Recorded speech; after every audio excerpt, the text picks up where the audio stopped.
Assalamualaikum warahmatullahi wabarakatuh. Salam sejahtera, shalom, om swastiastu, nama budaya, salam kebajikan. Perkenalkan, nama saya Raffi Angga Saputra dari kelompok 3 beserta 3 teman saya yaitu Panji Brata Manggala, Ricky Henry Rumapia, dan Selam Ferilia. Di sini kami akan menjelaskan makalah kami terkait dugaan tipikor slot orbit 123 BT. Di dalam makalah ini terdapat 4 bagian. Yang pertama adalah latar belakang kasus slot orbit, bagian kedua adalah peran pemerintah, bagian ketiga adalah perspektifan, dan bagian terakhir adalah landasan hukum.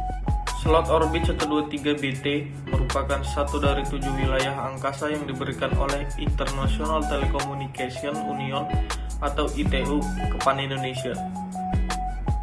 Slot orbit ini sempat dipakai untuk satelit Garuda 1 yang masa operasinya berakhir pada 2015. Slot ini berpotensi lepas dari tangan Indonesia jika tidak ada satelit pengganti.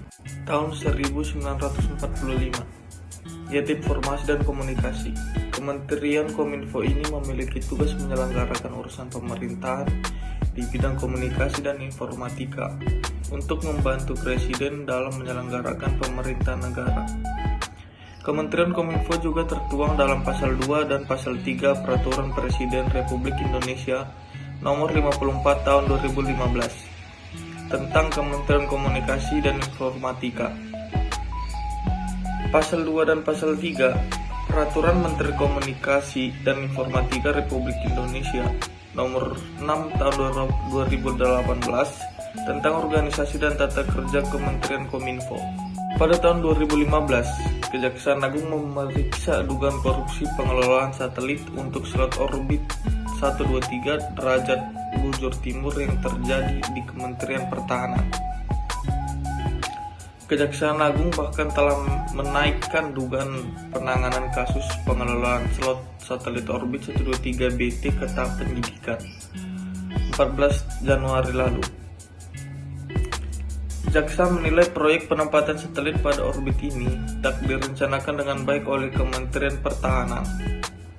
Menurut Kepala Pusat Penerangan Hukum Kejaksaan Agung Ketut Sumedana, saat ini penyidik masih melakukan penyidikan umum terhadap perkara dugaan korupsi pengadaan satelit orbit 123 BT di Kemenhan 2012 sampai 2021. Alih-alih menetapkan tersangka, penyidik saat ini juga baru memulai melakukan pemeriksaan saksi-saksi.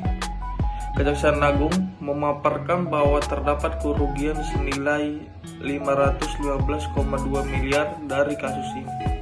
Peran pemerintah salah satunya adalah meminta Badan Pengawasan Keuangan dan Pembangunan atau BKPK melakukan audit tujuan tertentu atau ATT. Hasilnya memang ditemukan sejumlah dugaan pelanggaran hukum oleh oknum dan diduga merugikan negara hingga mencapai angka ratusan miliaran. Dengan terbukanya pemerintah terhadap pengungkapan kasus ini, Menko Polhukam mengajak seluruh elemen masyarakat ikut mengawasi setiap perkembangan dari kasus ini ke depan. Dengan begitu, masyarakat mengetahui setiap upaya yang dilakukan pemerintah optimal dalam menyelesaikan kasus ini di masa yang akan datang. Perspektif Han.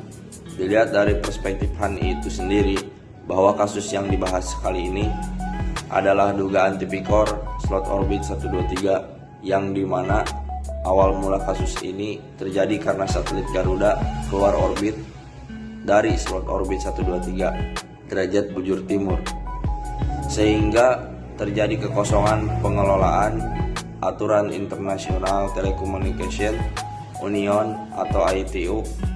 PBB menyatakan negara pengelola diberi 3 tahun untuk mengisi satelit slot orbit. Jika tidak, slot itu bisa digunakan negara lain. Untuk materi yang terakhir mengenai landasan hukum, jadi di sini jaksa memiliki tugas dan kewenangannya untuk menangani kasus tindakan pidana korupsi yang dilakukan oleh Kemenkominfo atas pegadaian satelit slot orbit 123 BT. Hal ini tercantum dalam pasal yang pertama pasal 284 ayat 2 KUHP, kemudian yang kedua pasal 17 PP nomor 27 tahun 1983, dan yang ketiga adalah Undang-Undang nomor 16 tahun 2004 tentang kejaksaan yang tercantum dalam pasal 30 ayat 1 huruf D menyebutkan bahwa tugas dan kewenangan jaksa adalah melakukan penyidikan terhadap tindakan pidana tertentu berdasarkan undang-undang.